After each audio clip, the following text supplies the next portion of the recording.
গাছ থেকে কাঁচা আম পেড়ে রুই মাছের ইউনিক কালিয়া বানালাম। গরমের দুপুরে জাস্ট জমে যাবে।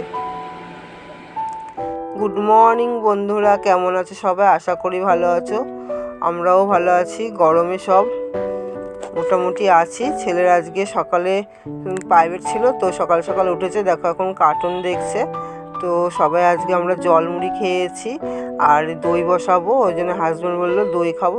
এখন কয়েকদিন দই খাচ্ছি, দই দিয়ে ভাত, তাই দইয়ের জন্য দুধটা গরম করে নিচ্ছি।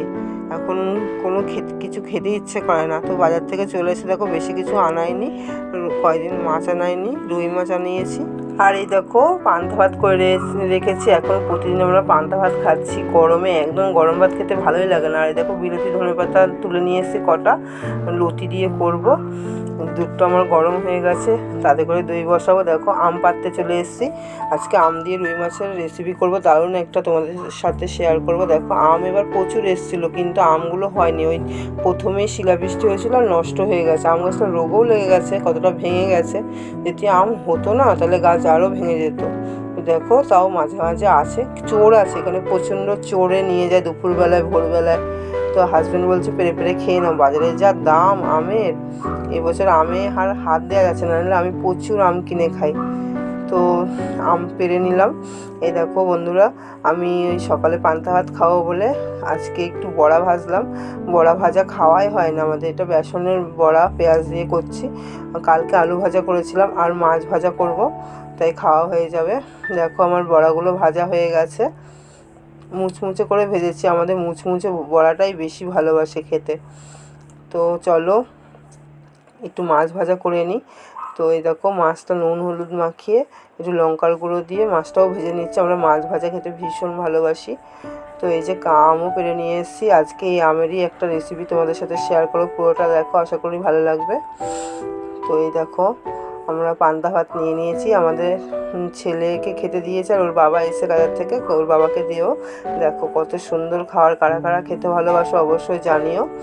তো আমরা তো ভীষণ ভালোবাসি, আমি বেশিরভাগ পান্তা ভাতটা খাই, ওদেরকে দিই না, তো ওরাও খাবে বললো। দেখো বন্ধুরা আমার সব রান্নাবান্না মোটামুটি হয়ে গেছে। আমি আজকে করেছিলাম লতি করেছিলাম, একটু মাছের তেল ছিল, আর বেশি কিছু করি না, আমি মাছের তরকারিটা করব। তো দেখো একটু তেল দিয়ে দিয়েছি, এখানে জিরে আর গোটা ফোড়ন, এখানে দারচিনি লবঙ্গ আর এলাচ দিয়ে দিয়েছি। এই রান্নাটা না ভীষণ সুস্বাদু হয় খেতে। এখানে দেখো রসুন পেঁয়াজ আদা আর কাঁচা লঙ্কা একটু বেটে নিয়েছি, ভালো করে একটুখানি কষিয়ে নিচ্ছি। তো এখানে আমি জিরেটা দিলাম না, একটু ধনেও দিয়েছিলাম। তো বেটে নিয়েছি সব একসাথে। এতে হলুদ গুঁড়ো দিয়ে দিচ্ছি আর একটু নুন দিয়ে দিচ্ছি। দেখো রান্নাটা করতে না বেশিক্ষণ লাগে না, যেহেতু আমার মাছটা আগেই ভাজা ছিল, তো আমার সব কাজকর্মে হয়ে গেছে। আর এই গরমে কাজ করতে ইচ্ছা করছে না, মাল ছিল মাল করে উঠলাম। তো এই দেখো টক দই বসিয়েছিলাম, সেই টক দই একটু দিয়ে দিয়েছি, ভালো করে ফেটিয়ে নিয়েছিলাম নুন দিয়ে। গরমে একদম মেশিনে সেলাই করতে ইচ্ছা করছে না, কিন্তু কি করব বলো, তাও করলাম। সারা সপ্তাহ ধরে 2 ডজন মাল করলাম। আর এখানে এই দেখো কাঁচা আমটা বেটে নিয়েছি সর্ষে দিয়ে, কালো শস্য আর সাদা শস্য 1 চামচ 1 চামচ করে। আর এই দেখো চিনি দিয়ে দিয়েছি, এই আমটা কিন্তু বেটেই দেবে। আর এই দেখো শুকনো আম একটু ছিল, ওইটা একটু দিয়ে দিলাম। এখন আর কিছু ফেলা যাবে না, গাছতলায় পড়ে আর সব তুলে নিয়ে আসি। দেখো হালকা করে একটু কষিয়ে নিচ্ছি, তারপরে আমি জল দিয়ে দেবো। বেশিক্ষণ কষালে হবে না, যেহেতু সর্ষে আছে তেতো হয়ে যেতে পারে। তো সাধারণত তেতো হয় না, যেহেতু আমি আমের সাথে একটু নুন দিয়ে বেটে নিয়েছিলাম। দেখো আমি ঝোল দিয়ে দিয়েছি, একটু ফুটলেই তারপরে মাছটা দিয়ে দেবো। দেখো বন্ধুরা আমি মাছটাও দিয়ে দিলাম। এই রান্নাটা করতে বেশিক্ষণ লাগে না, খেতে কিন্তু খুব সুন্দর। গরমে না একঘেয়েমি খাওয়ার খেতে একদম ভালো লাগে না। তো দেখো নামিয়ে নিয়েছি, কেমন হয়েছে অবশ্যই জানিও। গাছের পাড়া আম দিয়ে, কাঁচা আম দিয়ে রুই মাছের ইউনিক রেসিপি, খেতে অসাধারণ লাগে। গরমের দুপুরে জাস্ট জমে যাবে সত্যি করে। গরমে না সবসময় টক খেতে ভালো লাগে, আর কিছুই খেতে ইচ্ছা করে না। তো তো আমরা তো এই রান্নাটা করেছি, আর একটু লতি ভাজা করেছি, আর টক দই আছে, ব্যাস আর কিচ্ছু করিনি।